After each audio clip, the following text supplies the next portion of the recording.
చిత్తూరు జిల్లా కుప్పంలో సీఎం చంద్రబాబు 3వ రోజు పర్యటిస్తున్నారు. పలు అభివృద్ధి కార్యక్రమాల్లో ఆయన పాల్గొంటున్నారు. కడపలోని సీఎం నివాసం దగ్గరికి చేరుకున్న అభిమానులు, స్థానికులు చంద్రబాబును ఆప్యాయంగా పలకరించారు. వివిధ సమస్యలపై స్థానికులు వినతి పత్రాలు అందించారు. ఇవాళ నుంచి 6 రోజుల పాటు దక్షిణ కొరియాలో మంత్రి లోకేష్ పర్యటించనున్నారు. కొరియా మంత్రులు, ఉన్నతాధికారులతో సమావేశాలు జరపనున్నారు. పెట్టుబడుల ఆకర్షణపై టెక్ కంపెనీలతో భేటీ అవుతారు. కొరియా స్టార్టప్ సంస్థలతో రౌండ్ టేబుల్ సమావేశం నిర్వహించనున్నారు.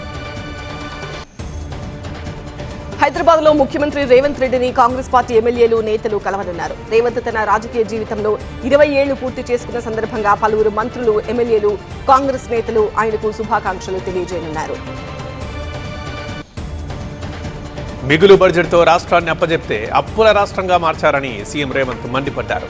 10 ఏళ్లు కేసీఆర్ కుటుంబానికే పదవులు వచ్చాయని, గద్దర్ని గడీ ముందు నిలబెట్టారని చెప్పారు. అలాంటి వాళ్లకు ఉరిశిక్ష వేసినా తక్కువే అన్నారు.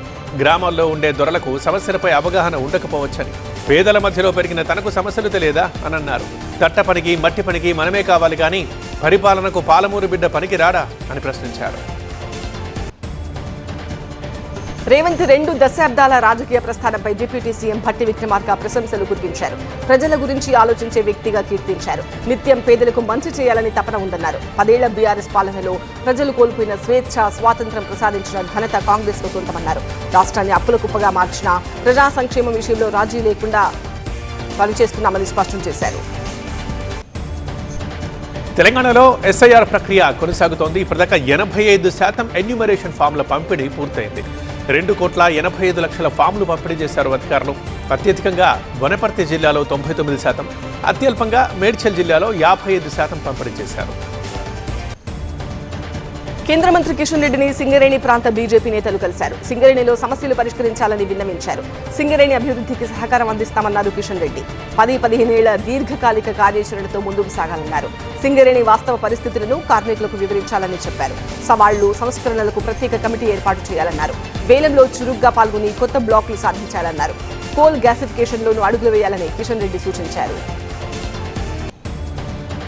కేంద్ర నిధులతోనే తెలంగాణలో అభివృద్ధి సాగుతోందని కేంద్ర మంత్రి బండి సంజయ్ అన్నారు. రాష్ట్రానికి కాంగ్రెస్, బీఆర్ఎస్ చేసింది శూన్యమన్నారు. అప్పులు, అవినీతి తప్ప చేసిందేమీ లేదన్నారు. 2 పార్టీలు కలిసి రాష్ట్రంపై 10 లక్షల కోట్ల అప్పుల భారం మోపాయని, కేంద్ర నిధుల్ని ఉద్యోగుల జీతాలకు మళ్లిస్తున్నారని ఆరోపించారు. వీబీజీ, రామ్జీ చట్టంపై కాంగ్రెస్ కోర్టుకెళ్లడాన్ని బండి సంజయ్ తప్పుపట్టారు.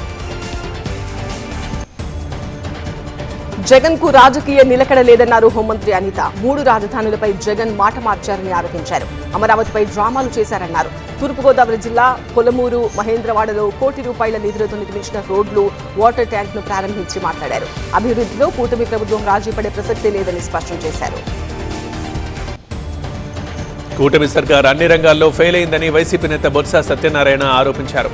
రైతుల్ని నిలువుగా దగా చేసిందన్నారు. విద్యార్థులు, నిరుద్యోగులకు మొండి చేయి చూపిందని, సూపర్ 6 హామీలు అమలు చేయకుండా డైవర్షన్ పాలిటిక్స్ చేస్తున్నారని ఆరోపించారు. టీడీపీ పరిస్థితి రోజురోజుకు దిగజారిపోతోందని మాజీ మంత్రి అంబటి రాంబాబు అన్నారు. వైసీపీ గుడ్డలి పార్టీ అయితే టీడీపీ తడిగుడ్డతో గొంతు కోసే పార్టీ అంటూ కౌంటర్ ఇచ్చారు. సాయికృష్ణ లాకప్ డెత్ పై పవన్ కట్టుకథలు చెప్పారన్నారు. సాయికృష్ణ తల్లికి ప్రాణహాని ఉందన్నారు. సాయికృష్ణ మృతి కేసును సీబీఐతో విచారణ జరిపించాలని డిమాండ్ చేశారు. అవినాష్ రెడ్డికి మంత్రి బీసీ జనార్దన్ రెడ్డి కౌంటర్ ఇచ్చారు. ఎవరి హయాంలో రాయలసీమ అభివృద్ధి చెందిందో వైసీపీ నేతలు చర్చకు రావాలన్నారు. వైసీపీ పాలనలో అనేక పరిశ్రమలు పారిపోయాయని చెప్పారు. బ్రహ్మణి స్టీల్స్ కి అర్హత లేకపోయినా 10,500 ఎకరాలు ఎలా ఇచ్చారని ప్రశ్నించారు. పరిశ్రమ ఎందుకు ఏర్పాటు చేయలేదని అడిగారు. జగన్ తుగ్లక్లా వ్యవహరిస్తున్నారని, రాజధానిపై అసలు ఆయనకు ఒక స్టాండే లేదని అన్నారు. మాజీ ఎమ్మెల్యే తోపుదుర్తికి ఎమ్మెల్యే ఎంఎస్ రాజు కౌంటర్ ఇచ్చారు. తనపై ఆరోపణలను తోపుదుర్తి నిరూపించాలన్నారు. గురువారం వరకు సమయం ఇస్తున్నానని, ఆరోపణలు నిరూపిస్తే ఎమ్మెల్యే పదవికి రాజీనామా చేస్తానన్నారు. లేకుంటే తోపుదుర్తి పార్టీకి రాజీనామా చేస్తారా అని ప్రశ్నించారు. సానుభూతి కోసమే డ్రామాలు ఆడుతున్నారన్నారు. దౌర్జన్యాలు, కుట్రలతో నువ్వు పైకి వచ్చావని, కష్టపడి పనిచేశా, అందుకే పదవులు ఇచ్చారన్నారు. నంద్యాలలోని శ్రీనివాస సెంటర్లో టెన్షన్ వాతావరణం నెలకొంది.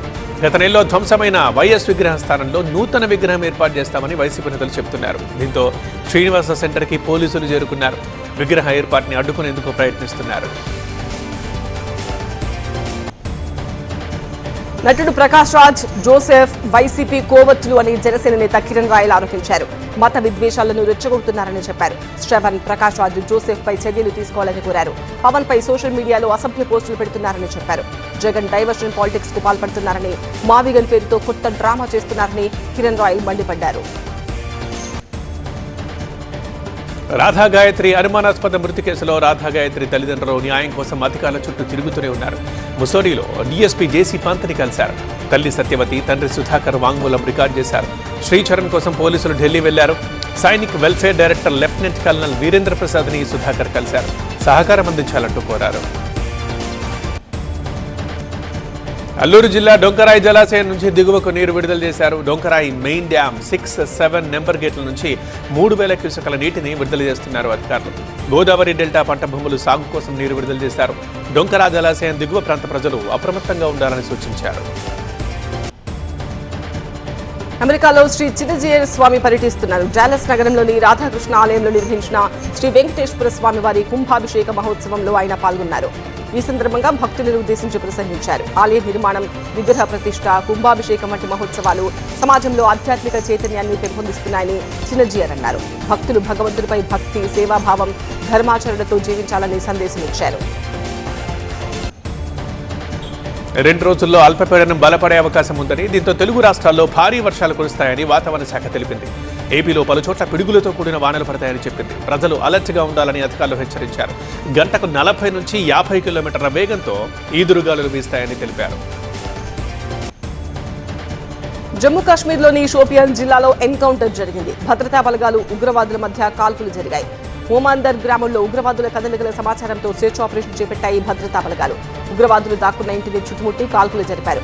బలగాల కాల్పుల్లో 2 ఉగ్రవాదులు పట్టుబడ్డట్టు సమాచారం. అమర్నాథ్ యాత్ర కారణంగా కాశ్మీర్ లోయలో హై అలర్ట్ ప్రకటించారు. ప్రధాని మోదీకి ఆగంతకుల నుంచి బెదిరింపులు వచ్చాయి. ఆస్ట్రేలియాకు వస్తే చంపేస్తామంటూ వార్నింగ్ ఇచ్చారు. సోషల్ మీడియాలో బెదిరింపుల పోస్ట్ ఒకటి కలకలం రేపుతోంది. అయితే బెదిరింపులు వచ్చిన ఐపీ అడ్రస్ ని ఆస్ట్రేలియా పోలీసులు గుర్తించి కేసు నమోదు చేశారు. మెల్బోర్న్ మీట్స్ మోదీ కార్యక్రమానికి భద్రత కల్పించారు. ఈ నెల 9న మెల్బోర్న్లో ప్రధాని మోదీ కార్యక్రమం జరగనుంది. 8 నుంచి 10 వరకు ఆస్ట్రేలియాలో ఉంటారు మోదీ. ఇవాళ నుంచి విదేశాంగ మంత్రి జయశంకర్ విదేశీ పర్యటనకు వెళ్లనున్నారు. నేటి నుంచి 15 వరకు జయశంకర్ పర్యటన కొనసాగనుంది. Qatar, Bahrain, Kuwait, Oman, New York, Brussels దేశాల్లో జయశంకర్ పర్యటిస్తారు. ఆయా దేశాలతో పరస్పర సంబంధాలపై చర్చిస్తారు. అయోధ్య విరాళాల కేసులో ఇవాళ నిందితుల విచారణ జరగనుంది. జైల్లోనే 5గురిని విచారించబోతున్నారు పోలీసులు. అనుకల్ప్, లౌకిష్, రామ్ శంకర్, కరుణేష్ పాండే మనీష్ స్టేట్మెంట్ రికార్డ్ చేస్తున్నారు పోలీసులు. రాజస్థాన్లోని బలోత్రాలో పలు అభివృద్ధి కార్యక్రమాలు ప్రారంభించారు ప్రధాని మోదీ. దేశంలో అతిపెద్ద గ్రీన్ ఫీల్డ్ పెట్రోల్ రిఫైనరీని ప్రారంభించారు. పశ్చిమాసియా యుద్ధం కారణంగా ప్రపంచవ్యాప్తంగా ఎల్పీజీ, పెట్రోల్ సంక్షోభం వచ్చిందన్నారు మోదీ. ఎల్పీజీ సమస్యకి వారం రోజుల్లోనే తమ ప్రభుత్వం పరిష్కారం చూపించిందన్నారు. పెట్రోల్, గ్యాస్ ధరలపై చాలా మంది అపోహలు రేపారని మండిపడ్డారు. గ్యాస్ సిలిండర్ ధరలు భారీగా పెరుగుతాయని తప్పుడు ప్రచారం చేశారన్నారు. అయోధ్య రామమందిర విరాళాల లెక్కింపులో ఇక మీదట కఠిన నిబంధనలు అమలు కానున్నాయి. విరాళాలు లెక్కించే సిబ్బంది ఫోన్లు, కెమెరాలు ఉపయోగించడాన్ని ట్రస్ట్ నిషేధించింది. సిబ్బంది ఎలాంటి జేబులు లేని దుస్తులను ధరించాలని ఆదేశాలు జారీ చేసింది. హుండీ లెక్కింపు హాల్లోకి సిబ్బంది ప్రవేశించడానికి ముందు తనిఖీలు చేయనున్నారు. అయోధ్య తర్వాత బద్రీనాథ్లో కూడా విరాళాల వివాదం రాజుకుంది. విరాళాల దుర్వినియోగ ఆరోపణలపై విచారణకు ఆదేశించింది ఆలయ కమిటీ. సీసీటీవీ ఫుటేజ్, సాక్ష్యాలతో సమగ్ర దర్యాప్తు చేపట్టనుంది. ఇప్పటికే ఉద్యోగుల నుంచి వివరణ కోరారు. ఆరోపణలు నిజమైతే గనక కఠిన చర్యలు తప్పవంటూ హెచ్చరించింది ఆలయ కమిటీ. దేశంలో ఎల్నినో ప్రభావంపై కేంద్ర మంత్రులు సమీక్షించారు. వర్షాభావ పరిస్థితులు, వాటి ప్రభావంపై అమిత్ షా, శివరాజ్ సింగ్ ప్రత్యేక సమావేశం ఏర్పాటు చేశారు. దేశవ్యాప్తంగా రుతుపవనాలు, కరువు పరిస్థితులపై పర్యవేక్షించారు. భారీ చిన్ననీటి వనరులతో పాటు భూగర్భ జల మట్టాలను పర్యవేక్షించాలని జలశక్తి శాఖకు ఆదేశాలు జారీ చేశారు. పశుగ్రాసం, చిరుధాన్యాలు, పప్పు ధాన్యాల వంటి తక్కువ నీరు అవసరమయ్యే ప్రత్యామ్నాయ పంటలు సాగు చేయాలని కేంద్ర మంత్రులు సూచించారు. బీహార్లో బీజేపీ ఎమ్మెల్యే రాజ్ కుమార్ సింగ్ కు 4 ఏళ్ల జైలు శిక్ష పడింది. డాక్టర్ అర్చనా గుప్తా మృతికి కారణమైన కేసులో శిక్ష ఖరారైంది. జైలు శిక్షతో పాటు 25 లక్షల రూపాయల జరిమానా విధించింది కోర్టు. ఈ మొత్తం అర్చనా గుప్తా భర్తకు చెల్లించాలని ఆదేశించింది. ఢిల్లీ ఫామ్ హౌస్ లో నూతన సంవత్సర వేడుకల వేళ రాజ్ కుమార్ సింగ్ పేల్చిన తూటా తగలడంతో అర్చన మృతి చెందారు. పొరపాటున బుల్లెట్ దూసుకువెళ్లి అర్చనా గుప్తా ప్రాణాలు కోల్పోయారు. ఉల్లి రైతులకు కేంద్రం ఊరట కల్పించింది. కొనుగోలు ధర 13% పెంచింది. ఈ పెంపుతో క్వింటాల్ ధర 2,125 రూపాయలకు చేరింది. సవరించిన ఉల్లి కొనుగోలు ధరలు ఇవాటి నుంచి అమలు కానున్నాయి. ఈ సీజన్లో ఉల్లి కొనుగోలు ధరను 5వ పెంచింది కేంద్రం. ఉల్లి కొనుగోలును వేగవంతం చేయడంతో పాటు రైతుల ఆదాయం పెంచేందుకే ఈ నిర్ణయం తీసుకున్నట్లు కేంద్రం వెల్లడించింది. మాంచెస్టర్ వేదికగా జరిగిన రెండో టీ20లో టీమిండియాపై ఇంగ్లాండ్ విజయం సాధించింది. 4 వికెట్ల తేడాతో గెలుపొందింది. తొలుత బ్యాటింగ్ చేసిన టీమిండియా 7 వికెట్ల నష్టానికి 190 పరుగులు చేసింది. ఈ టార్గెట్ ని ఇంగ్లాండ్ 6 బంతులు మిగులుండగానే 6 వికెట్లు కోల్పోయి ఛేదించింది.